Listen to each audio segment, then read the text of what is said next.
So here's the question. How do you stop an unwanted behavior, a serious unwanted behavior? You have to use a punisher.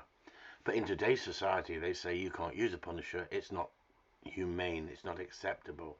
And yet, humans have consequences and punishers if they break the law.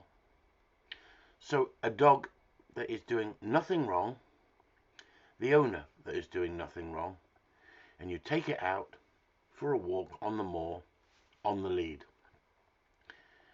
and it starts to rain. And it starts to rain pretty hard. It's not your fault it's raining. It's not the dog's fault it's raining.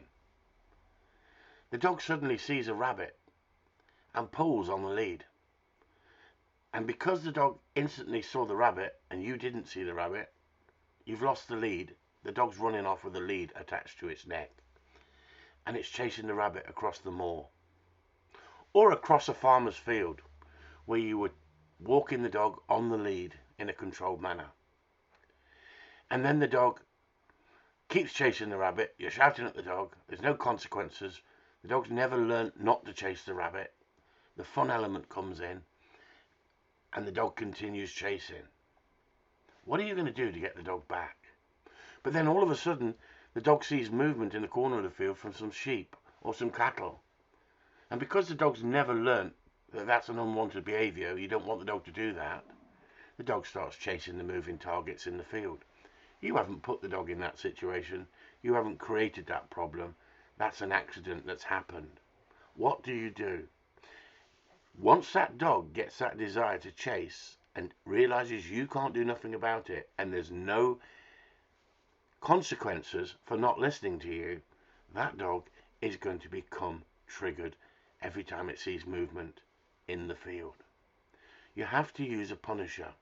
But in today's society, they tell us we shouldn't use punishers, we should use only positives. Where are the videos out there on the internet? Where are they on the TV with these so-called professional, positive only, there's no such thing, food-based trainers that don't use discipline, they reckon, right? How are you going to stop those behavior where it happened not because of irresponsible ownership, but a sheer accident? What if your dog gets over the fence, clears off down the road, gets into a field and starts chasing cattle without anybody knowing? That dog's going to want to do that again. How are you going to stop it? It's the same scenario as a dog clearing off without chasing game, without chasing cattle. If the dog realizes you've got no control over that dog and the dog has far more enjoyment being away from you than being with you, then the dog is going to want to be away from you. It's as simple as that. I talk about training dogs. I talk about all aspects of training dogs. I don't just use punishment. I don't just use corrections. But it's part and parcel of the format to have a dog that you can trust in any situation. And you've got to put a dog in a situation for it to go wrong to put it right. It's as simple as that. So if you want to proof that dog that you can take that dog in a situation where it will not chase sheep off the lead, you have to train it. And I'll show you how to train it. And I can show you without an e-collar. But trust me, the e-collar is the kinder tool if used properly. If not, you've still got to use a negative, but it won't be the e-collar. Honest dog training from Chris Upton at Corleone Gun Dogs.